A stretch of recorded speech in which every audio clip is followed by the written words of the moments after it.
My beat-up Honda Civic wheezed to a stop in front of what had to be the most remote cabin I'd ever seen. The GPS had lost signal about 20 minutes ago, and I'd been following handwritten directions that looked like they were scribbled by someone having a seizure.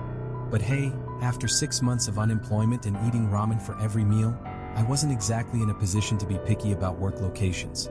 The job posting had been pretty vague, which should have been my first red flag. Seasonal caretaker needed for private research facility. Remote location must be comfortable working alone.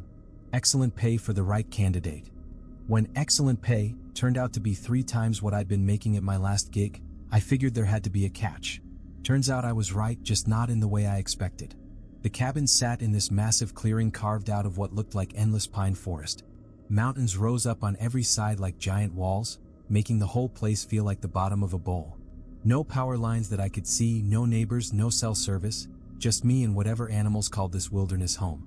Perfect for someone trying to disappear for a while, which was exactly what I needed after my spectacular flameout at my previous job. I grabbed my duffel bag and a box of groceries from the back seat and walked toward the front door.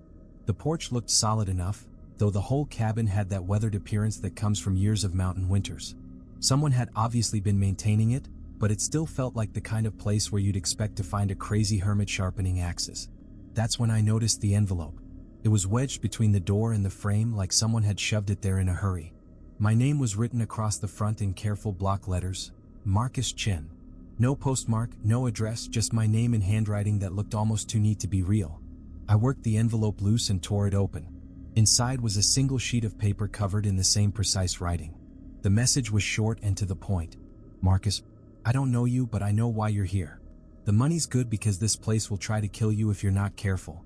These aren't suggestions, they're the only things keeping you alive. Rule 1. Never enter the shed behind the cabin after sunset. During the day is fine, but once it gets dark, stay away. You'll hear sounds coming from inside. Ignore them. Rule 2. If you see a man in a flannel shirt standing in the tree line, don't wave. Don't acknowledge him. Go inside immediately and don't look back. Rule 3. The radio in the living room will turn on by itself at 3:17 a.m. every night. Don't turn it off. Let it play until morning. Rule 4. If it snows and you see footprints leading to the cabin that don't belong to you, do not follow them back into the forest. Board up the windows and wait inside until the snow melts. Rule 5. Never go down to the basement alone. If you absolutely have to go down there, talk constantly. Say anything, sing songs, recite the alphabet, whatever. Just don't let the silence stretch for more than a few seconds. I lasted 2 months following these rules. Don't be an idiot like the guy before me who thought he knew better. Good luck. I read through the letter twice, then laughed out loud. The sound echoed weirdly in the clearing, like it bounced off the mountains and came back distorted. This was obviously some kind of hazing thing. Every remote job had at least one guy who tried to spook the new person with ghost stories and local legends. Jake, whoever he was, had put some serious effort into this prank. The rules were specific enough to seem genuine while being completely ridiculous. A man in flannel, a radio that turned itself on, mysterious footprints in the snow. It read like something out of a bad horror movie. I folded the letter and stuck it in my back pocket, chuckling as I unlocked the front door. The inside of the cabin was actually pretty nice. Open floor plan with a kitchen on one side, living area with a stone fireplace on the other. 2 bedrooms, a bathroom that looked recently updated, and stairs leading down to what I assumed was the basement Jake had mentioned in his fake rules. Everything was clean and well maintained, which was a pleasant surprise. Most remote places I'd worked looked like they'd been abandoned by people fleeing some kind of disaster. I spent the next hour bringing my stuff in from the car and getting oriented. The job was straightforward: monitor some research equipment, maintain the generators, file weekly reports with the main office in Denver. The equipment was mostly automated, so I'd have plenty of free time to read, work on my novel, or just enjoy being away from civilization for a while. The communication setup was more sophisticated than I'd expected. High-end satellite internet, backup radio system, even a landline phone that apparently worked through some kind of microwave relay. For a remote location, they'd spared no expense on keeping me connected to the outside world. I was unpacking my clothes when I heard the first noise from the shed. It was around 4 in the afternoon, still plenty of daylight left. I was hanging shirts in the bedroom closet when this sound drifted through the window, like someone dragging heavy furniture across a wooden floor. Scrape, pause, really rhythmic and deliberate. I looked out the bedroom window and could see the shed about 50 yards behind the cabin.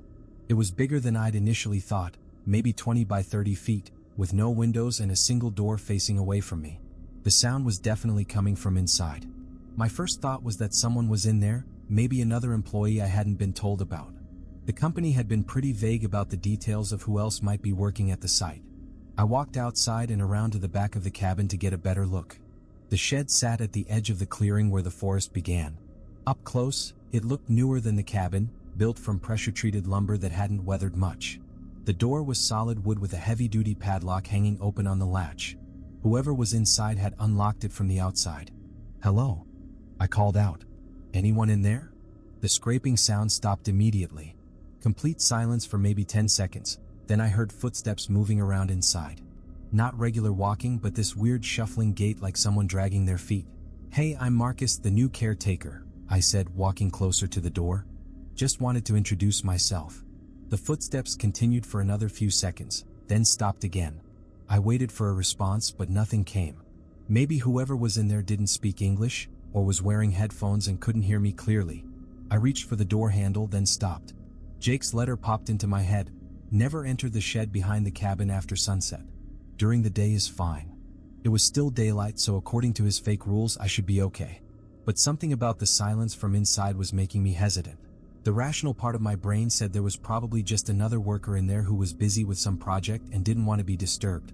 The paranoid part was whispering that maybe I should listen to Jake's warning just in case. I compromised by knocking on the door instead of opening it. 3 sharp raps that echoed from inside the shed. The response was immediate and terrifying. Something slammed against the inside of the door so hard that the whole structure shook. Then another impact, and another, like something was throwing itself against the wooden panels with incredible force. I stumbled backward as the slamming continued. Whatever was in there was big and strong and really didn't want me opening that door. The impacts were so violent I could see the door flexing in its frame, and I was genuinely worried it might break apart. Then, as suddenly as it started, the noise stopped. Complete silence from inside the shed. I stood there for a full minute, waiting for something else to happen. My heart was hammering so hard I could feel it in my throat. When the silence stretched on, I slowly approached the door again and pressed my ear against the wood. Nothing. No movement, no breathing, no sound of any kind. It was like whatever had been in there had simply vanished. I tried the handle. Locked.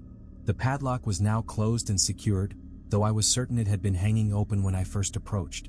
I examined the lock more closely and noticed something that made my blood run cold. There was no keyhole on the outside. The lock could only be opened from inside the shed. I spent the rest of the afternoon trying to rationalize what I'd experienced. Maybe there was another entrance I hadn't seen. Maybe the lock had a remote mechanism. Maybe I'd imagined the whole thing due to stress from the job change and being in an unfamiliar place. But as evening approached and the shadows grew longer, I found myself checking the shed through the windows obsessively. It looked completely normal from the outside, just a simple wooden building at the edge of the forest. No signs of activity, no sounds, no indication that anything unusual had happened. Around 6, I started making dinner and noticed that one of the kitchen windows had a perfect view of the shed. I positioned myself so I could keep an eye on it while I cooked, though I wasn't sure what I expected to see. The sun set behind the mountains around 7:30, and that's when things got weird again. The shed's door was standing wide open. I was certain it had been closed and locked just an hour earlier. Now it gaped like a black mouth in the gathering darkness. I couldn't see inside from this distance, but something about that rectangular opening filled me with dread. As I watched, a figure emerged from the shed. It was a man in a flannel shirt, just like Jake's second rule had described. He was too far away for me to make out details, but his posture was wrong somehow. He stood perfectly straight, unnaturally rigid, like a mannequin that had been posed upright. He didn't move for several minutes, just stood there facing the cabin. Then he began walking toward me. His gait was the same shuffling movement I'd heard from inside the shed. He moved slowly but steadily across the clearing, never deviating from a straight line toward the cabin. As he got closer, I could see that his flannel shirt was red and black plaid, and his face was hidden in shadow despite the fact that there was still some light left in the sky. Jake's rule echoed in my memory: if you see a man in a flannel shirt standing in the tree line, don't wave. Don't acknowledge him. Go inside immediately and don't look back. I stepped away from the window and locked the back door, then went around and checked all the other doors and windows. Everything was secure. I turned off the lights in the main room and peeked through the front window to see if the man was still approaching. He had stopped maybe 20 feet from the cabin's front porch. Now that he was closer, I could see him more clearly, and what I saw made my stomach drop. His face was completely featureless. No eyes, no nose, no mouth, just smooth skin stretched over a skull-shaped form. But somehow I could tell he was looking right at me. There was an awareness there, an intelligence that made it clear he knew exactly where I was and what I was doing. We stared at each other through the window for what felt like hours but was probably only a few minutes. He never moved, never shifted his weight, just stood there in that unnaturally rigid posture. I was afraid to blink, afraid that any movement on my part might trigger some kind of response. Eventually, I forced myself to step away from the window and retreat to the bedroom. I closed the curtains and tried to convince myself that I was overreacting to some weird local wildlife or atmospheric phenomenon. Mountain regions were known for strange optical illusions and unusual animal behavior. But when I checked the window again an hour later, he was gone. The clearing was empty, and the shed door was closed again. I didn't sleep much that first night. Every little sound made me jump. The cabin settling, wind in the trees, the hum of the refrigerator. Around midnight, I got up to get a glass of water and noticed light coming from under the basement door. I hadn't been down there yet, but the previous caretaker had mentioned it in his notes. Mostly storage, some backup equipment, nothing important. The light could have been left on by whoever set up the cabin for my arrival. I opened the door and looked down the wooden stairs. The basement was partially finished, with concrete walls and exposed ceiling joists. Fluorescent lights illuminated what looked like a workshop area with shelving along the walls and equipment I didn't recognize. Following Jake's rule about not going down there alone, I started talking as I descended the steps. "Just checking things out," I said aloud, feeling ridiculous. "Making sure everything's working properly. Nice setup down here, very organized." The basement was larger than I'd expected, extending under most of the cabin's footprint. The workshop area took up one corner, while the rest was filled with storage shelves containing supplies, spare parts, and equipment manuals. Everything was neatly labeled and arranged, suggesting the previous caretakers had been methodical about organization. I continued talking as I explored, describing what I saw out loud like I was giving a tour to an invisible companion. Lot of electronic equipment here. Looks like spare parts for the monitoring gear upstairs. Someone really knew what they were doing with the setup. That's when I noticed the corner that was hidden behind a partition wall. It wasn't visible from the stairs, tucked away in the back corner of the basement. I walked around the partition and found something that made no sense in the context of a research facility. It was a shrine. Religious candles were arranged on a small table, along with what looked like offerings, coins, jewelry, small personal items. Above the table, symbols were carved directly into the concrete wall. Not symbols I recognized, but they had the deliberate quality of some kind of writing system or magical notation. "Okay, this is weird," I said aloud, remembering to keep talking. "Looks like someone was doing some kind of religious thing down here. Not sure what this is about." I moved closer to examine the carved symbols. They were deep cuts in the concrete, made with professional tools rather than scratched in casually. Someone had spent serious time and effort creating this display. That's when I heard the whispering. It was so quiet I almost missed it, just at the edge of my hearing. Multiple voices speaking in what sounded like a foreign language, or maybe just very distorted English. The sound seemed to come from the walls themselves, like the concrete was carrying voices from somewhere else. I stopped talking and listened carefully. The whispering continued for maybe 30 seconds, then faded away. As soon as the voices stopped, the temperature in the basement dropped noticeably. I could see my breath misting in the suddenly cold air. "That's enough exploring for tonight," I said loudly, backing toward the stairs. "Time to head back upstairs and get some sleep." I climbed the steps quickly, turned off the basement light, and closed the door firmly behind me. The main floor felt warm and welcoming compared to the strange atmosphere downstairs. I made a mental note to ask the main office about the basement shrine when I filed my first report. The rest of the night passed without incident, though I kept waking up every few hours to check the windows. The clearing remained empty, and I didn't see any sign of the man in the flannel shirt. Around 3:15 a.m., I was lying in bed trying to fall back asleep when I heard the radio turn on in the living room. The sound was faint but unmistakable, static, then music, then what sounded like a talk show with multiple people having a conversation. I couldn't make out the words, but the rhythm of speech was clear. Jake's third rule: the radio in the living room will turn on by itself at 3:17 a.m. every night. Don't turn it off. Let it play until morning. I checked my phone. 3:17 a.m. exactly. I got up and walked to the bedroom door, listening to the radio through the thin walls. It was definitely playing something, though the volume was low enough that I couldn't understand what was being said.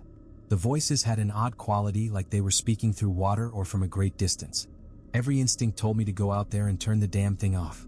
Who wants random radio chatter keeping them awake all night? But Jake's rules had been accurate about everything else so far. The man in the flannel shirt, the shed, even the timing of the radio, it was all exactly as he'd described. I went back to bed and pulled the pillow over my head to muffle the sound. The radio continued playing until sunrise, then shut off on its own sometime around 6 a.m. When I got up and checked it, the power button was in the off position and the volume was turned all the way down. So ended my first night at the cabin. I'd experienced every single thing Jake had warned me about in his letter, and following his rules had kept me safe so far. But I was starting to realize that 2 months might be a very long time in a place like this. The morning brought a fresh perspective, as mornings usually do. Bright sunlight streaming through the windows, birds singing in the trees, the smell of pine needles and fresh mountain air. In daylight, the previous night's events seemed less threatening and more like curiosities to be solved. I made coffee and breakfast, then sat on the front porch to enjoy the view while I ate. The mountains were spectacular in the morning light, all peaks and valleys stretching to the horizon. It was easy to see why someone would choose this location for a research facility, despite the isolation and logistical challenges. The shed looked perfectly normal in daylight. Just a simple wooden building at the edge of the clearing. I walked over to examine it more closely, keeping Jake's rules in mind about daytime being okay for investigation. The door was closed but not locked. I opened it and peered inside, half expecting to see something extraordinary. Instead, I found a completely ordinary storage shed filled with tools, spare lumber, and maintenance supplies. No sign of whatever had been making noise the previous afternoon. I stepped inside and looked around more carefully. The floor was concrete, covered with a thin layer of dust and wood shavings. If something large had been dragging furniture around in here, there should have been tracks or disturbance patterns in the dust. But the floor looked undisturbed, like no one had been in here for weeks. Along one wall, I found something interesting. A journal, bound in worn leather, sitting on a workbench between a hammer and a box of screws. I picked it up and opened to the first page. Property of David Martinez, caretaker number 47. I flipped through the pages and found entries dating back several months, all written in neat handwriting that described daily routine activities. Equipment checks, weather observations, maintenance tasks, the normal stuff you'd expect from someone in my position. But as I read more carefully, I noticed that certain entries had a different tone. Day 12, heard the shuffling again from the shed around 4 p.m. Followed Jake's advice and didn't investigate after dark. Whatever's in there gets active in the afternoon but goes quiet at sunset. Day 18, the radio played something different last night. Sounded like a funeral service, complete with organ music and people crying. Kept me awake until dawn, but I didn't turn it off. Day 23, found new carvings in the basement. Someone or something added 3 more symbols to the wall behind the shrine. They weren't there yesterday. Day 31, the flannel shirt man stood outside my bedroom window for 6 hours last night. I could see his silhouette through the curtains. He never moved, just watched the house until sunrise. I read through the entire journal, which documented David's 2-month stay at the cabin. His final entry was dated just a week ago. Day 58, I'm leaving tomorrow. The company says they'll send a replacement, some guy named Marcus Chin. I'm going to leave Jake's letter where he'll find it, along with this journal if he's smart enough to look for it. The rules work, but this place wears on you after a while. I've started seeing things that aren't covered by the rules. Things I don't know how to handle. Marcus seems like a decent guy from his employment file. Hope he's smarter than most of us have been. Employment file?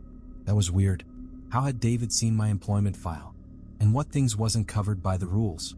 I flipped to the back of the journal and found several loose pages that David had added. These contained observations and theories about the supernatural activity. The entity in the shed seems to be tied to that specific building. It's active during daylight hours but goes dormant after sunset. I think that's why Jake's rule says to avoid it at night, not because it's more dangerous, but because that's when it's trying to rest. The flannel shirt man appears to be some kind of guardian or sentinel. He watches the cabin but doesn't approach unless someone breaks the rules. I've tested this by stepping outside without acknowledging him, and he always retreats when I follow protocol.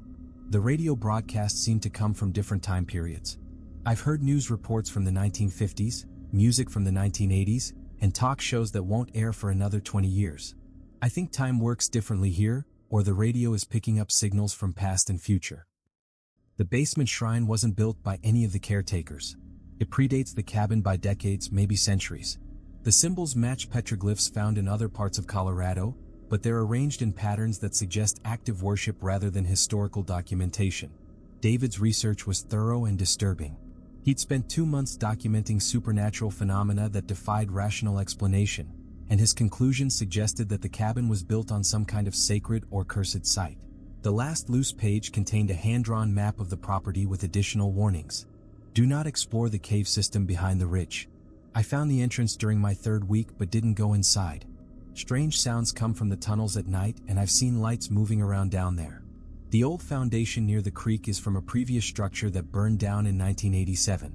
3 people died in that fire. Sometimes you can smell smoke on calm days. There's a 4th entity I haven't figured out yet. Something that moves through the forest and mimics human voices.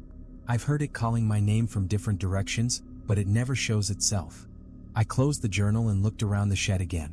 David's observations painted a picture of a location that was far more dangerous than Jake's simple rules suggested. 5 entities or supernatural phenomena, each with different patterns and behaviors, all concentrated around this single remote cabin. The smart thing to do would be pack up my car and drive back to Denver immediately. Find a normal job with normal problems like difficult customers and broken equipment that stayed broken for logical reasons. But the money was really good and I needed this job to work out. 6 months of unemployment had drained my savings and damaged my confidence. If I could stick it out for even a month, I'd have enough money to get back on my feet and take time finding something better. Besides, David had survived 2 months by following the rules and doing additional research. Jake had lasted his full contract period. Other caretakers before them had presumably done the same. The supernatural activity was predictable enough to develop protocols for dealing with it safely. I decided to stay, at least for now. But I was going to be a lot more careful than I'd planned, and I was going to document everything just like David had done. That afternoon, I started my own journal and began developing a more comprehensive understanding of what I was dealing with. If I was going to survive in this place, I needed to know everything about the entities that called it home. The sun was getting low behind the mountains when I finished writing my first entries. I closed the journal and prepared for my second night at the cabin, wondering what new mysteries the darkness would reveal. My second night at the cabin started exactly like David's journal had predicted. The radio clicked on at 3:17 a.m., but this time I was ready for it. I crept to the bedroom door and listened carefully to whatever was broadcasting. It sounded like a baseball game from the 1960s, complete with vintage commercials for products that probably didn't exist anymore. The announcer had that old-school radio voice, all professional and dramatic, calling plays for teams I'd never heard of. The weird part was that the game seemed to be happening in real time. You could hear crowd reactions, players shouting, the crack of the bat hitting the ball. I grabbed my phone and tried to record some of it, but all I got was static. Whatever signal the radio was picking up didn't register on digital devices, which was probably why none of the previous caretakers had been able to document it properly. The broadcast ran until sunrise just like David had described, then cut off abruptly when the first rays of sunlight hit the cabin windows. I checked the radio afterward and found the same thing, power button off, volume all the way down, no logical explanation for how it had been operating. Day 3 brought my first real test of the rules. I was outside checking the weather monitoring equipment around noon when I heard someone calling my name from the forest. The voice was female, sounded like it was coming from maybe 100 yards into the trees. Marcus, can you help me? I'm lost. My first instinct was to call back and ask where she was. Some hiker had probably gotten turned around on the mountain trails and was looking for assistance. But David's notes had mentioned a 4th entity that moved through the forest and mimicked human voices, and something about this particular call felt off. The voice was too clear for one thing. Sound doesn't carry that well through dense forest, especially not clearly enough to understand every word. And there was something weird about the tone. It sounded distressed but not genuinely panicked, like someone reading lines from a script rather than actually being lost and scared. Marcus, please. I can see smoke from your cabin. I just need directions back to the main trail. I stood perfectly still and listened carefully. The voice was definitely coming from the forest, but I couldn't pinpoint the exact location. It seemed to move around, calling from different directions each time. I'm hurt. I twisted my ankle and I can't walk very far. Please come help me. That's when I made my decision. Real person or not, I wasn't going into those woods alone. I'd been in enough remote locations to know that solo rescue attempts usually ended badly for everyone involved. If someone was genuinely lost and injured, the smart thing to do was call for professional help. I went inside and tried the satellite phone. No signal. The landline was dead too, which was strange because it had been working fine yesterday. I checked the connections and found that the phone line had been cut. Not damaged by weather or animals, cleanly severed with something sharp. The voice continued calling from the forest for another 20 minutes, growing more desperate and angry with each attempt. Eventually it stopped and the normal sounds of the forest returned. Birds singing, wind in the trees, the distant sound of a stream running somewhere below the cabin. I spent the rest of the day repairing the phone line and testing the communication equipment. Everything worked fine once I spliced the cables back together, but I couldn't shake the feeling that the damage had been deliberately timed to coincide with the voice calling for help. That evening, I decided to test David's theory about the shed entity being dormant after sunset. I waited until full dark, then walked to the back of the cabin where I could observe the building from about 50 feet away. The shed looked completely normal. Door closed, no lights, no sounds. I watched it for maybe 10 minutes, then decided to get a little closer. Not close enough to violate Jake's rule about entering after sunset, but near enough to see if anything was moving around inside. I was maybe 20 feet away when I heard breathing. Not the normal sounds of wind or settling wood, actual respiratory sounds, like something large inhaling and exhaling behind the wooden walls. The breathing was slow and deliberate, almost like something was sleeping in there. I crept closer and pressed my ear against the wall. The breathing continued, accompanied by what sounded like shifting weight, like something huge was moving around in the confined space. But the shed wasn't big enough to contain anything that would make sounds that deep and resonant. That's when I remembered the basement shrine and David's notes about time working differently at this location. What if the shed was bigger on the inside than the outside? What if it connected to somewhere else entirely? I walked around the building's perimeter, listening at different points along the walls. The breathing sounds followed me, always seeming to come from just on the other side of wherever I was standing. Like something was tracking my movement from inside. When I completed the circuit and returned to the door, I found something that made my blood freeze. Fresh scratches in the wood, carved deep enough to expose the light-colored interior. The marks looked like they'd been made by claws, and they spelled out a single word: hungry. The letters were crude but unmistakable, gouged into the door at roughly head height. They definitely hadn't been there earlier in the day when I'd visited the shed to read David's journal. I backed away quickly and returned to the cabin, making sure to lock all the doors and check all the windows. The breathing sounds from the shed continued for another hour, then stopped abruptly around midnight. Day 4 brought snow. I woke up to find 3 inches of fresh powder covering the clearing and more still falling. The mountains looked like a Christmas card, all white peaks and dark green pine trees dusted with crystal. It was beautiful, but David's journal had mentioned something about "Hold on, let me pull up your file." I heard typing in the background. "Okay, I'm showing coordinates 39.7491 north, 105.2374 west. Does that match your GPS?" I checked my phone's location data. The coordinates were completely different. According to my GPS, I was at least 50 miles away from where I was supposed to be. "There's been some kind of mistake," I said. "I'm not at the right location." "That's impossible. We had a courier deliver the keys and instructions directly to the correct coordinates. You should be at a modern research facility, not whatever you're describing." The line went dead. I tried calling back, but the satellite phone couldn't establish a connection. I tried the landline, but it was dead too, even though I just repaired it yesterday. I was stranded at a location that didn't officially exist, dealing with supernatural phenomena that weren't supposed to be real, following rules written by people who apparently had never worked for the company that hired me. That night, I made a decision that probably saved my life. Instead of sleeping in the bedroom, I dragged my mattress into the main room where I could see all the windows and doors. I set up a chair facing the basement door and kept a flashlight and David's journal within easy reach. Around 2 a.m., I heard movement in the basement. Not the usual whispering voices, but actual footsteps moving around down there. Someone or something was walking across the concrete floor, exploring the space where I'd been doing inventory earlier. The footsteps were heavy but careful, like whatever was down there was trying to be quiet but wasn't entirely successful. I could track the movement by sound, first near the workshop area, then around the storage shelves, finally stopping at the base of the stairs. I heard the basement door handle turn slowly. I pointed my flashlight at the door and watched the handle rotate a full 90 degrees. The door opened about an inch, then stopped. Through the narrow gap, I could see complete darkness, but I could feel something watching me from the other side. "Stay down there," I said firmly, remembering Jake's rule about talking constantly. I don't know what you are, but you're not welcome up here." The door remained motionless for maybe 30 seconds, then slowly closed. The handle turned back to its original position with a soft click. The footsteps resumed in the basement, but now they were agitated and rapid.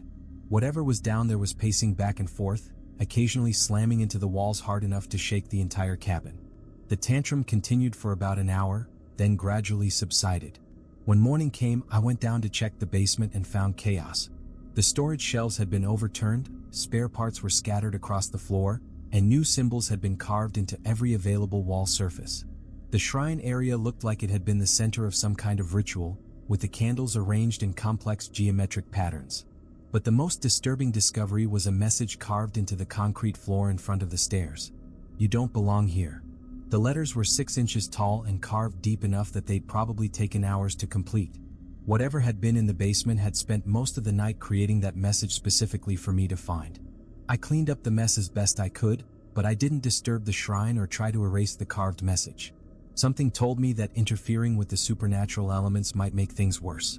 That afternoon, while I was outside checking the equipment, I heard someone calling my name again. But this time, the voice was coming from the cave system that David had warned about in his notes. "Marcus, down here. I found something incredible." The voice sounded like David Martinez, which was impossible since he'd left the property a week before I arrived. But the tone was excited and urgent, like he'd made some kind of important discovery and wanted to share it with me. "You have to see this. It explains everything about this place." I walked to the ridge behind the cabin and found the cave entrance David had marked on his map. It was larger than I'd expected, maybe 8 feet wide and tall enough to walk upright. The opening was partially hidden by overgrown vegetation, but a clear path led from the cabin directly to the cave mouth. "Marcus, I'm inside. Follow my voice." The smart thing to do was ignore the voice and walk away.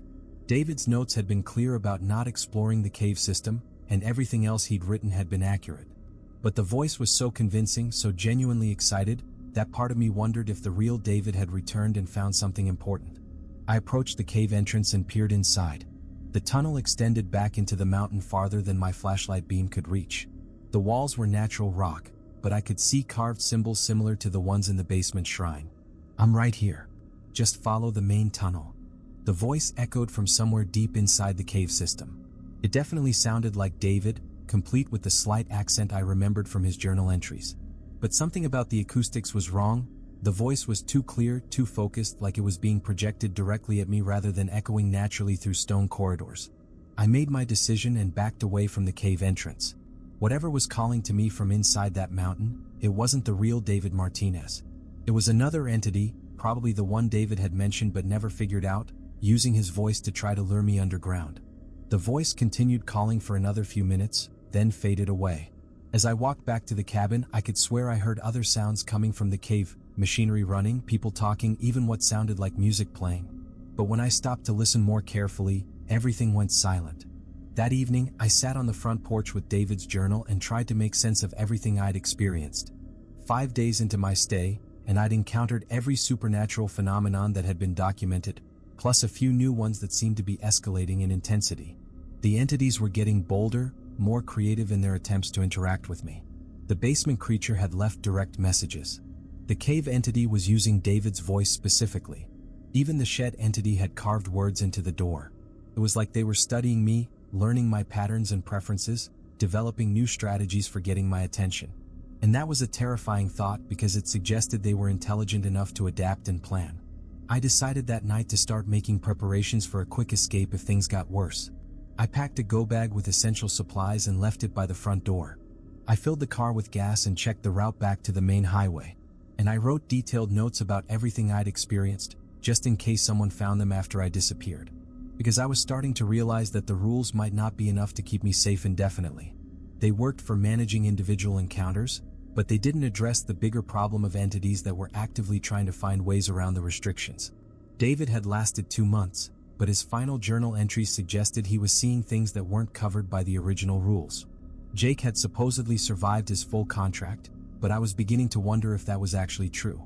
As I sat on the porch watching the sun set behind the mountains, I made a promise to myself. I'd give it 1 more week.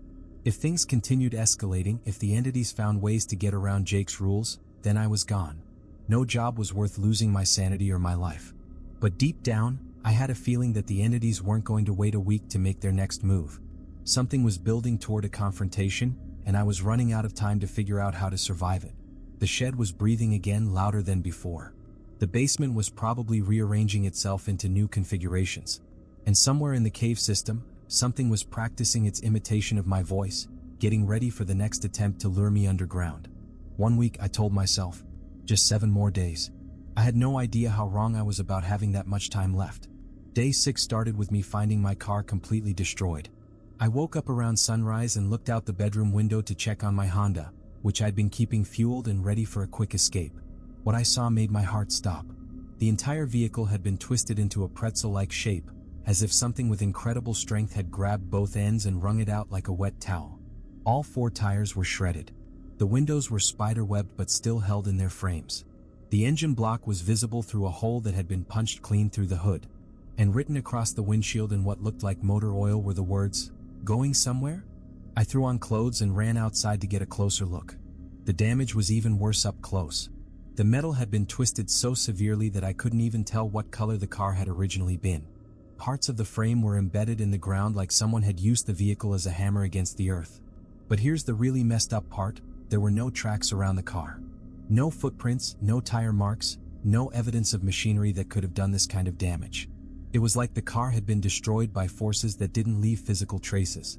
I walked around the wreckage taking photos with my phone, and noticed something weird about the pattern of destruction.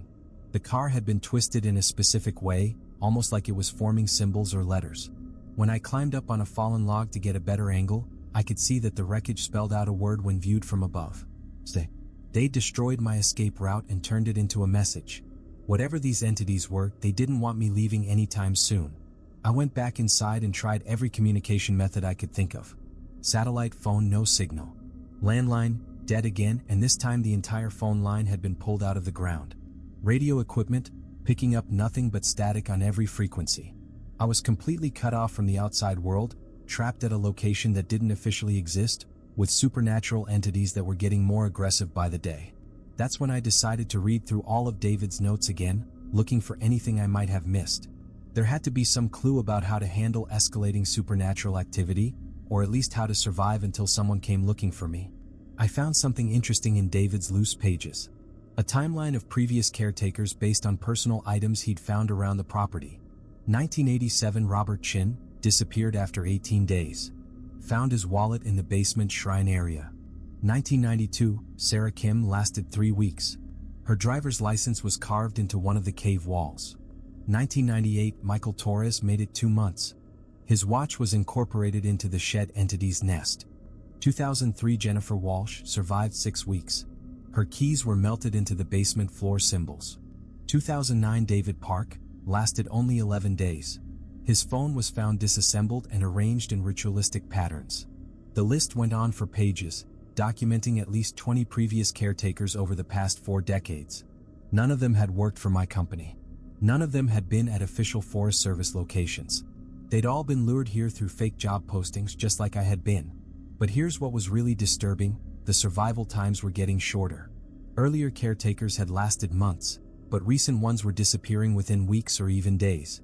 It was like the entities were getting better at their hunting techniques, learning from each encounter and becoming more efficient predators. David's final notes included a theory about what was really happening. I don't think we're dealing with ghosts or traditional supernatural entities. This feels more like some kind of interdimensional predators that got trapped in our reality. They can influence physical matter to some degree, but they need human consciousness to fully manifest or escape their prison. The rules work because they're based on the entity's limitations, not their strengths.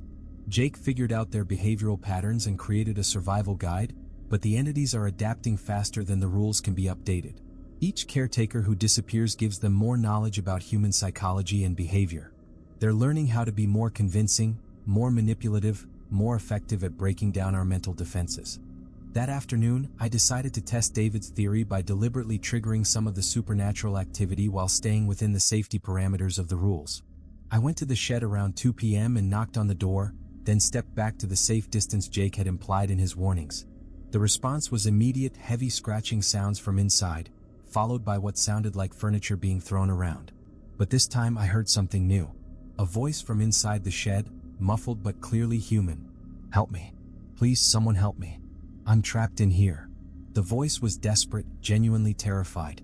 It sounded like a young woman, maybe in her 20s, crying as she called for assistance.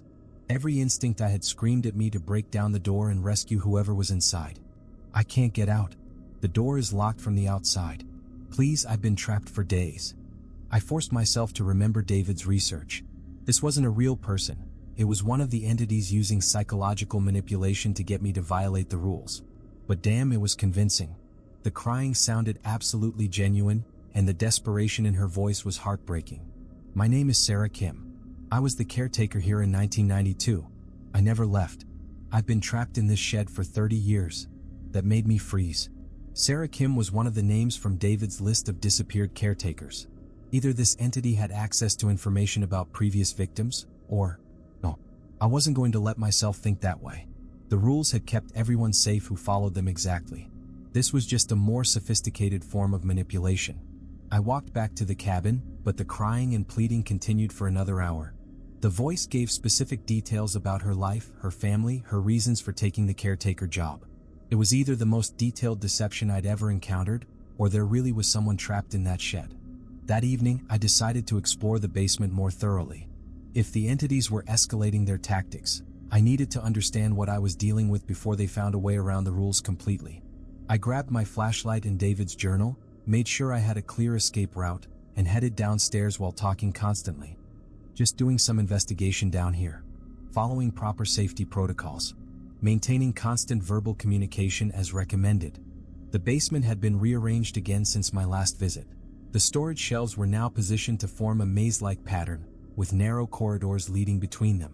The shrine area had expanded significantly, with new symbols covering most of the back wall and candles arranged in complex geometric patterns. But the most disturbing change was the addition of personal items from previous caretakers. David's timeline had mentioned finding belongings from disappeared employees, but seeing them in person was genuinely unsettling. Wallets, jewelry, car keys, cell phones, all arranged around the shrine like offerings or trophies. Each item was positioned carefully, almost reverently, as if they held special significance. "This is definitely not normal," I said aloud, examining the collection. "Looks like someone's been collecting souvenirs from previous caretakers." That's when I noticed my own car keys sitting on the shrine table. They were positioned in the center of the display, surrounded by candles and partially melted into the surface like they'd been heated and pressed into the wood. But I'd last seen them hanging on the hook by the front door upstairs, and I was certain I'd locked all the doors before coming down here. "Okay, that's impossible," I said, backing toward the stairs. "Those keys were upstairs 5 minutes ago." The whispering started immediately, but this time I could understand some of the words. Multiple voices speaking in overlapping sentences, all trying to communicate at once. "Don't leave us. Been so lonely. Just want to go home. You understand now. Join us." I climbed the stairs quickly and checked the key hook by the front door. Empty. The entities had somehow retrieved my keys and transported them to the basement shrine while I was upstairs, despite the fact that I'd been monitoring the basement door the entire time. They were demonstrating that the physical barriers I relied on for safety weren't as solid as I'd thought. That night, things got really bad. The radio turned on at 3:17 a.m. as usual, but instead of vintage broadcasts, it was playing recordings of previous caretakers. I recognized David's voice first, giving a detailed account of his experiences at the cabin. Then Jake's voice, reading the rules he'd written and explaining why each one was important. But as I listened more carefully, I realized these weren't just recordings. The voices were having conversations with each other, discussing strategies for dealing with supernatural encounters, sharing information about the entity's behavioral patterns. It was like a support group for people who'd survived the cabin, except most of these people had supposedly disappeared. Then I heard my own voice join the conversation. "The shed entity has been getting more aggressive," my voice said through the radio speakers. "It's using psychological manipulation now, pretending to be trapped caretakers." I was sitting in bed listening to myself describe events that had happened earlier that day. Events that I definitely hadn't recorded or broadcast to anyone. The entities were somehow accessing my thoughts and experiences, creating audio recordings of my mental processes. "Marcus is starting to figure out the pattern," said David's voice. "He's more analytical than the others. That makes him dangerous to our plans." "We need to escalate faster," replied Jake's voice. break down his mental defenses before he finds a way to escape or call for help. The physical manifestations aren't working, added a voice I didn't recognize. He's too disciplined about following the rules. We need to attack his psychological foundations. I was listening to the entities plan their strategy for driving me insane, using the voices of people who'd supposedly survived encounters with them. It was the most terrifying thing I'd ever experienced, hearing my own voice participate in discussions about my mental destruction. The broadcast continued until sunrise, with more voices joining the conversation as the night progressed. Some I recognized from David's research notes, others were completely unknown. All of them were discussing different aspects of my personality, my behavioral patterns, my potential weaknesses. By morning, I understood that I was facing something far more sophisticated than simple supernatural predators. These entities had been studying human psychology for decades, learning from every caretaker they'd encountered, developing increasingly effective techniques for mental manipulation and emotional breakdown. Day 7 brought a coordinated assault on all fronts. I woke up to find that the shed door was standing wide open, with fresh scratch marks spelling out, "Come inside," across the wooden frame. The basement door was also open, with a trail of melted candle wax leading from the shrine area up the stairs and across the main floor. Outside, I could see the flannel shirt man standing at the forest edge, but now there were others with him. At least a dozen figures in various types of clothing, all standing perfectly still among the trees. They looked like different people from different time periods. I could see someone in a 1950s dress, a guy in 1980s business attire, even what looked like a woman in modern hiking gear. They were all previous caretakers. Or at least, they were entities wearing the appearance of previous caretakers. The footprints in the snow had multiplied too. Instead of a single trail leading from the forest, there were now dozens of tracks crisscrossing the clearing. All different sizes and shapes, like a crowd of creatures had spent the night dancing around the cabin. And from the cave system, I could hear a constant stream of voices calling my name. Not just David's voice anymore, but the voices of everyone who'd ever disappeared at this location. They were all claiming to have made important discoveries, all begging me to come underground and join them. But the most disturbing development was inside the cabin itself. Personal items from my apartment in Denver were now scattered throughout the main room. My coffee mug from home sitting on the kitchen counter. My favorite book, open to a page I'd bookmarked weeks ago. Even a photo of my family, positioned prominently on the mantelpiece where I couldn't avoid seeing it. The entities had somehow accessed my apartment and retrieved personal belongings, then transported them to this remote mountain location. They were demonstrating that distance and physical barriers meant nothing to them, that nowhere was truly safe from their influence.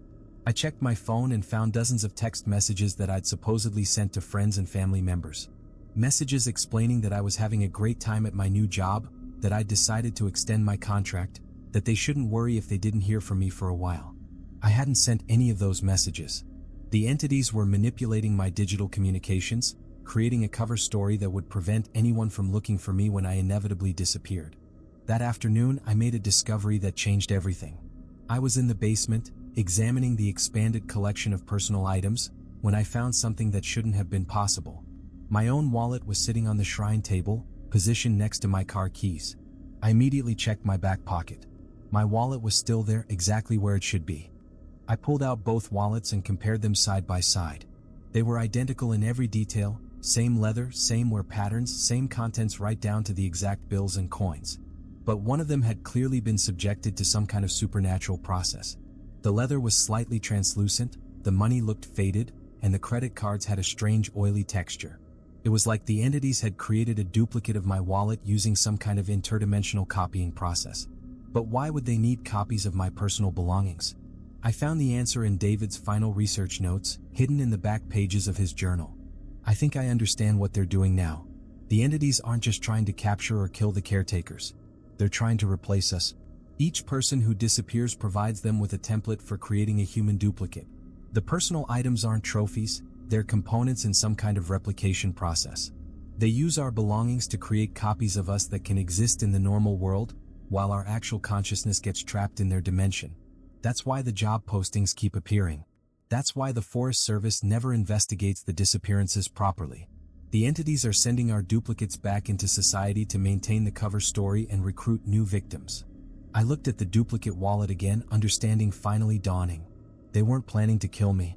They were planning to replace me with a copy that would return to Denver, quit my job, sell my apartment, and disappear into whatever network of duplicates they'd been building for decades. The real me would be trapped here forever, probably in the shed or the cave system, slowly going insane while my duplicate lived my life in the outside world. That evening, I decided to make one last attempt to escape. I knew the car was destroyed, but there might be other ways off the mountain.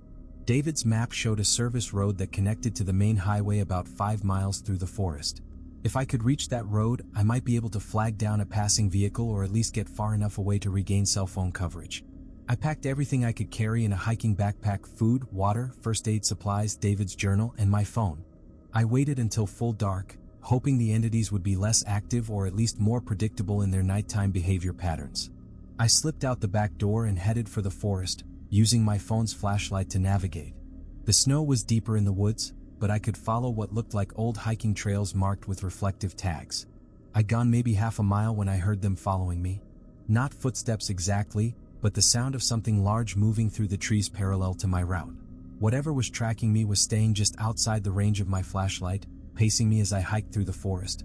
After another quarter mile, I realized there were multiple things following me. Sounds coming from different directions, all maintaining the same distance, like a pack of predators herding prey toward a specific location. I stopped and listened carefully. The forest was completely silent except for my own breathing and the sound of snow falling from overloaded branches. But I could feel them out there, watching me from the darkness. That's when I saw the lights ahead. Through the trees, maybe 100 yards away, I could see what looked like electric lights illuminating a clearing. Not the warm yellow glow of cabin windows, but the harsh white light of industrial fixtures. As I got closer, I could see it was some kind of facility built into a natural depression in the forest floor. Multiple buildings connected by covered walkways, with floodlights mounted on tall poles around the perimeter. I approached cautiously and found a sign near what looked like the main entrance: Rocky Mountain Research Station, authorized personnel only. This was where I was supposed to be. The real facility mentioned in my employment contract, located exactly where my GPS had indicated I should go. But I'd somehow been diverted to the cabin instead, probably by supernatural interference with my navigation equipment. The facility looked modern and well-maintained, with vehicles parked in a paved lot and lights on in several of the buildings. I could see people moving around inside through the windows. I ran toward the main entrance, relief flooding through me. I was saved. I'd found the real research station, and there were normal people here who could help me get away from the supernatural entities at the cabin. But as I got closer to the building, something felt wrong. The people I'd seen through the windows weren't moving anymore. They were standing perfectly still, positioned throughout the facility like mannequins in a department store display. I pressed my face against the nearest window and looked inside. The interior was set up like a normal office space with desks and computers and filing cabinets. But the people standing around the room weren't quite right. Their proportions were slightly off, their faces were too symmetrical, and their eyes were completely black. They were duplicates, copies of real people, created by the same process the entities had been planning to use on me. The entire facility was staffed by supernatural replicas of human beings. And as I watched, they all turned to look at me through the window. Dozens of pairs of black eyes focusing on my face with predatory intelligence. I backed away from the building and ran into the forest, abandoning any hope of reaching the service road. The entities had anticipated my escape attempt and prepared an elaborate trap, complete with a fake rescue scenario designed to lure me into their facility. Behind me, I could hear doors opening and footsteps spreading out through the forest. The duplicates were pursuing me, and they moved with inhuman speed through the dark woods. I ran blindly through the trees, branches tearing at my clothes and snow soaking through my boots. My phone's flashlight was nearly dead, but I didn't dare stop to conserve battery power. The sounds of pursuit were getting closer, and I could hear voices calling my name from multiple directions. After what felt like hours of running, I saw the familiar outline of the cabin through the trees. I'd somehow circled back to where I started, despite trying to maintain a straight line away from the area. I burst through the front door and slammed it behind me, throwing the deadbolt and checking all the windows. The cabin felt like a sanctuary compared to the supernatural facility I'd discovered, even though I knew it was just another kind of prison. Outside, I could see lights moving through the forest as the duplicates searched for me, but they seemed reluctant to approach the cabin directly, like there were territorial boundaries between different groups of entities. I was trapped between competing supernatural forces, with no way to escape and no one coming to rescue me. The duplicates controlled the facility that was supposed to be my salvation, while the original entities controlled the cabin that had become my prison. And somewhere in that complex web of supernatural politics, I had to find a way to survive until morning, when I could figure out my next move. Assuming there would be a next move. Assuming I hadn't finally reached the end of the line that every previous caretaker had eventually reached. The radio was already starting to warm up for its 3:17 a.m. broadcast, and I had a feeling tonight's show was going to feature some very familiar voices discussing my failed escape attempt. The radio broadcast that night was different from anything I'd heard before. At exactly 3:17 a.m., the old radio crackled to life, but instead of the usual vintage programs or recorded conversations, I heard what sounded like a live debate. Multiple voices arguing with each other, discussing strategy, negotiating territorial agreements. "The facility duplicates overstepped their boundaries," said Jake's voice. "The forest perimeter was our jurisdiction." "He was attempting escape," replied an unfamiliar voice that sounded artificially generated. "Standard protocol requires immediate containment." "Protocol?" David's voice laughed bitterly. "You've been breaking protocol since day one. The agreement was limited interaction, not active hunting." I sat up in bed, listening carefully. This wasn't a recording of previous caretakers. This was the entities themselves, using stolen voices to communicate with each other. And they were arguing about me. "The subject has demonstrated unusual analytical capabilities," continued the artificial voice. "Standard psychological manipulation techniques have proven insufficient." "That's because you idiots keep escalating too fast," snapped what sounded like Sarah Kim's voice. "Slow corruption works better than shock tactics. I told you that in '92. "The cabin entities are losing effectiveness," said another voice I didn't recognize. "Perhaps it's time to consider the final option." A chill ran down my spine. The final option didn't sound like something I wanted to experience. "Not yet," David's voice interjected. "He still has potential.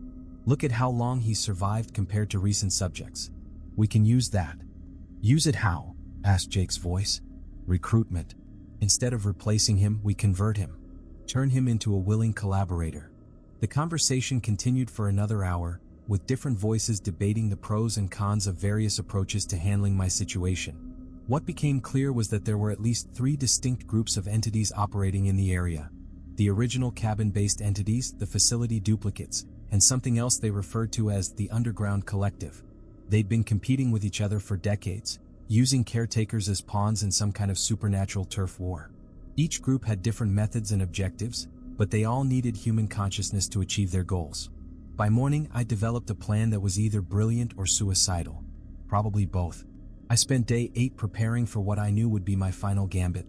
If the entities were competing with each other, then maybe I could use that competition against them. Turn their territorial disputes into open warfare while I slipped away in the chaos. I started by violating Jake's rules in very specific ways. First, I approached the shed in broad daylight and knocked on the door. The response was immediate, heavy scratching sounds and what sounded like furniture being thrown around inside. "I know you can hear me," I called through the door. "I want to make a deal." The noise stopped immediately. "I've been listening to your radio broadcast. I know you're fighting with the facility duplicates and the Cave Collective. I have information that could help you win that fight." Silence for maybe 30 seconds, then a voice from inside the shed. "What kind of information?" It was Sarah Kim's voice, the same one I'd heard crying for help earlier in the week. But now it sounded calculating and businesslike. "The facility duplicates are planning to expand into your territory," I lied smoothly. "They're building new structures deeper in the forest. I saw the construction equipment during my escape attempt." More silence, then, "What do you want in return?" "Safe passage off the mountain. You let me walk away and I'll tell you everything I learned about their operations. The others won't agree to this." "Then don't tell the others. This is between you and me." I heard movement inside the shed, like something large was pacing back and forth. Finally, "Meet us at the cave entrance at sunset. Come alone." Phase 1 complete. I'd established direct communication with the cabin entities and set up a meeting that would put me in contact with the Underground Collective. Next, I hiked back toward the facility I'd discovered during my escape attempt. I stayed well outside the perimeter, but close enough to be detected by whatever surveillance systems they were using. As expected, one of the duplicates emerged from the main building and approached my position. Up close, it looked like a perfect copy of a middle-aged businessman, complete with a rumpled suit and tired expression. But the eyes were solid black, and it moved with that unnaturally rigid posture I'd noticed before. "Marcus Chin," it said in a flat, emotionless voice. You are not authorized to be in this area. I want to negotiate, I replied. I have information about the cabin entities that your group would find valuable. The duplicate tilted its head slightly, processing this unexpected development. What information? They're planning to sabotage your facility. I overheard them discussing how to contaminate your duplication process, turn your copies against each other. This was also a lie, but a plausible one based on what I'd learned about the territorial disputes. Why would you share this information? Because I want out of this whole situation. You let me go and I'll tell you exactly when and how they're planning to attack. The duplicate stared at me for a long moment, then said, "Wait here." It walked back to the facility and disappeared inside. 5 minutes later, it returned with 2 other duplicates, one that looked like a young woman in hiking gear, and another that resembled an elderly man in work clothes. The collective has agreed to your proposal, the businessman duplicate said. But the exchange must take place at a neutral location. Where? The cave entrance. Sunset tonight. Perfect. Both groups were planning to meet me at the same location at the same time, expecting to receive information that would help them defeat their rivals. All I had to do was show up and watch them destroy each other. That afternoon, I spent hours preparing for what would either be my escape or my death. I packed everything essential into my hiking backpack, including David's journal and all the research notes I'd compiled. If I didn't survive the night, at least there would be a record of what had really happened at this location. I also wrote a detailed letter explaining everything I'd discovered, sealed it in a plastic bag, and hid it in the cabin's kitchen cabinet. If someone ever found the place, they'd have enough information to understand the threat and hopefully avoid the same mistakes I'd made. As the sun began setting behind the mountains, I hiked to the cave entrance and found exactly what I'd hoped for: a supernatural Mexican standoff. The cabin entities had arrived first. I could see them positioned around the cave mouth, the flannel shirt man, several figures I didn't recognize, and something that might have been the shed entity in its true form. It was roughly humanoid but wrong in every proportion, like someone had tried to build a person from memory and gotten all the measurements slightly off. The facility duplicates were arranged in a defensive formation about 50 yards away, moving with that characteristic rigid precision. I counted at least a dozen of them, all wearing different appearances but sharing the same black eyes and unnatural stillness. And from the cave itself, I could hear movement. The underground collective was definitely present, though I couldn't see them clearly in the darkness of the tunnel entrance. I approached the meeting point slowly, staying equidistant from all 3 groups. This was the most dangerous part of my plan. One wrong move, and all 3 factions would turn on me simultaneously. "I'm here as promised," I called out. "Who wants to go first?" "The cabin collective has seniority," said Sarah Kim's voice from the group of entities near the cave mouth. "We were here first." "Temporal priority is irrelevant," replied the businessman duplicate. "Efficiency determines precedence." A new voice echoed from the cave entrance. "Both of you are trespassers in our domain." The voice was wrong in ways I couldn't immediately identify. It sounded human, but with strange harmonics that suggested multiple vocal cords or some kind of artificial generation. This was my first direct contact with the underground collective. "The information concerns all of you," I said loudly, "but I'm only sharing it once. You want to hear it, you'll have to work together." This was the critical moment. I needed them to come closer together, close enough that their territorial instincts would override their curiosity about what I had to tell them. The cabin entities moved first, approaching my position in a loose group. The shed entity stayed back, but the flannel shirt man and several others came within about 20 feet of where I stood. The facility duplicates advanced more cautiously, maintaining their formation but closing the distance. They stopped about 30 feet away, just far enough to maintain what they probably considered a safe buffer. From the cave, I heard footsteps approaching. Something was coming up from the underground tunnels, and based on the sound patterns, it was big. "The facility duplicates are planning to expand," I began, projecting my voice so all 3 groups could hear clearly. "They've been building new structures deeper in the forest, trying to establish a permanent presence in cabin territory." The cabin entities immediately turned toward the duplicates, their postures becoming more aggressive. I could feel the tension in the air increasing. "That's not accurate," the businessman duplicate replied. "We are operating within established parameters. The underground collective knows about your expansion plans," I continued, addressing the duplicates directly. "They've been monitoring your construction activities through seismic sensors." Now the duplicates turned toward the cave entrance, their formation shifting into something that looked more like a battle line. "All expansion activities require collective approval," said the voice from the cave. No such approval was granted. Perfect. I had all three groups focused on each other instead of me. But here's the really interesting part, I said, taking a step backward. The cabin entities have been sharing information with the underground collective. They've been coordinating their activities to squeeze out the facility operation. This was pure fiction, but it hit the right psychological triggers. The duplicates immediately shifted their attention back to the cabin entities, while the underground voice became noticeably more agitated. Coordination implies cooperation that does not exist, the cave voice said. The cabin collective operates independently. That's not what I observed, I replied, taking another step backward. I saw Sarah Kim meeting with cave representatives 3 nights ago. They were planning joint operations against the facility. The cabin entities turned toward the cave entrance, their body language suggesting confusion and anger. The shed entity made a sound like grinding metal, and the flannel shirt man's form began to waver and distort. No meetings occurred, Sarah Kim's voice protested. This human is spreading disinformation. Disinformation suggests intentional deception, the businessman duplicate said. Perhaps the cabin collective is not being truthful about their activities. The tension was building exactly as I'd hoped. All three groups were now suspicious of each other, their territorial instincts overriding their desire to hear more of my intelligence. I took several more steps backward, putting distance between myself and the supernatural Cold War I just triggered. The underground collective has been the most active, I continued. They've been sending scouts into both cabin and facility territory, mapping your defenses, looking for weaknesses. Something large emerged from the cave entrance. In the dim light, I could see it was vaguely humanoid but at least 8 feet tall, with proportions that defied human anatomy. Its limbs were too long, its torso too narrow, and its head was shaped wrong in ways that made my eyes water when I tried to focus on it. Reconnaissance is defensive behavior, it said in that multiply harmonized voice. Territorial violations require monitoring.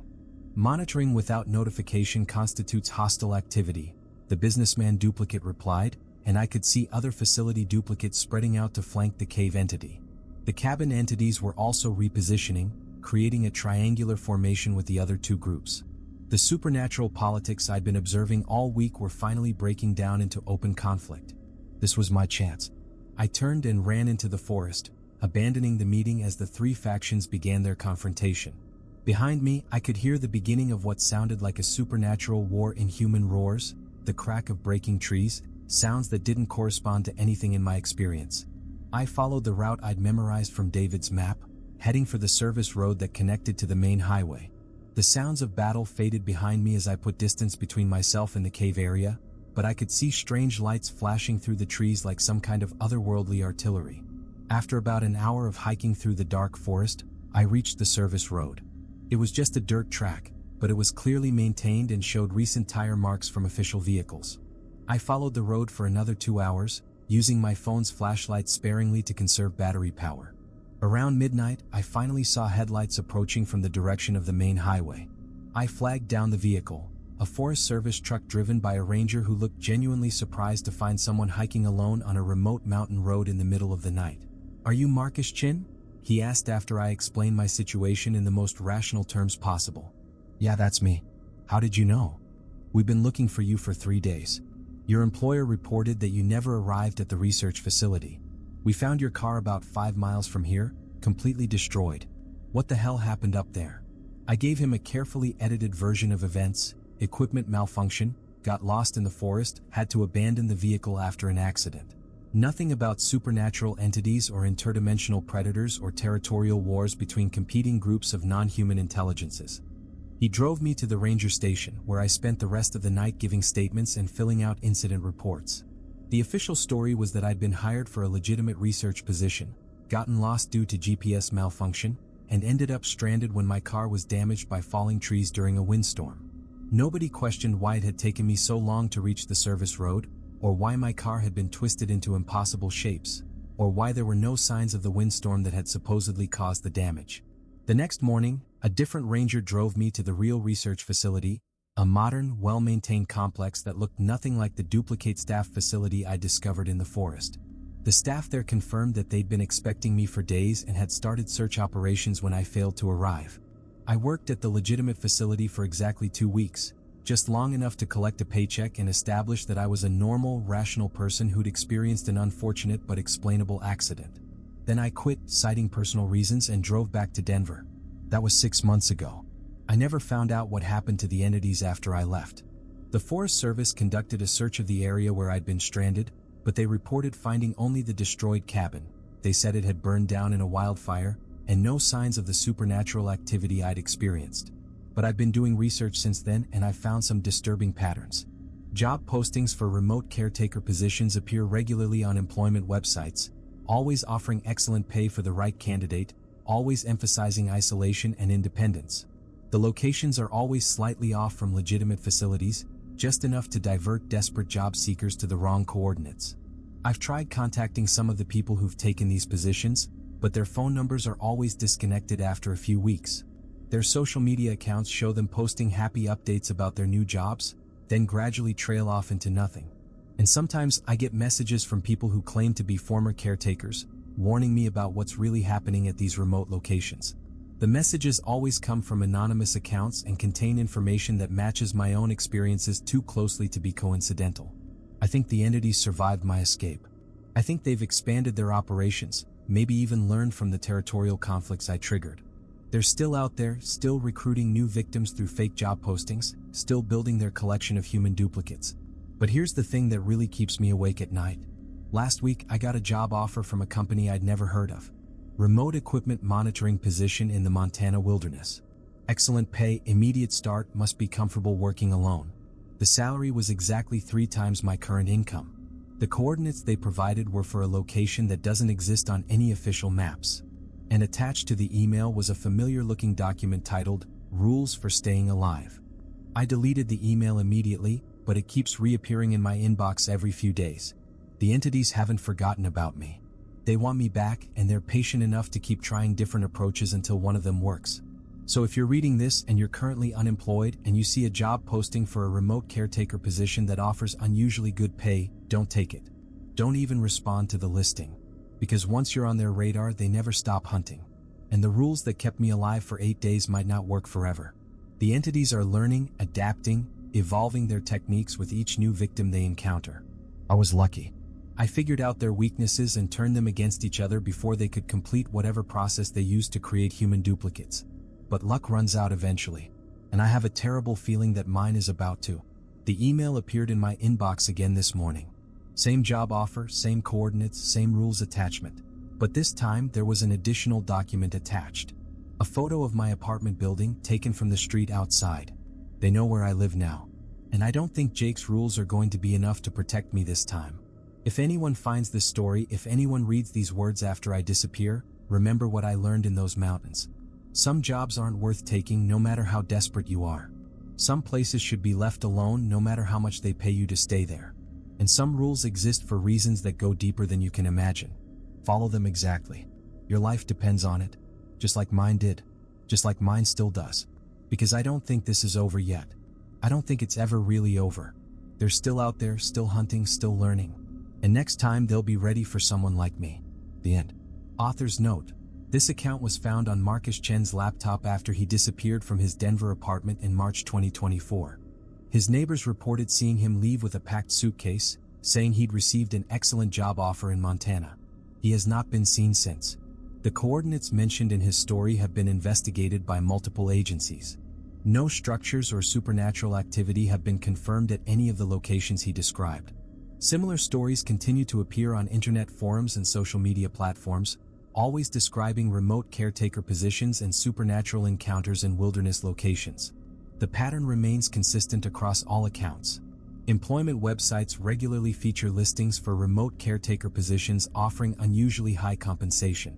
Prospective applicants are advised to verify the legitimacy of such opportunities through official channels before accepting any position. If you have information about Marcus Chen's whereabouts, please contact the Denver Police Department.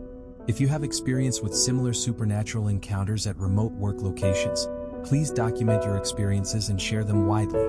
The entities described in this account may still be active.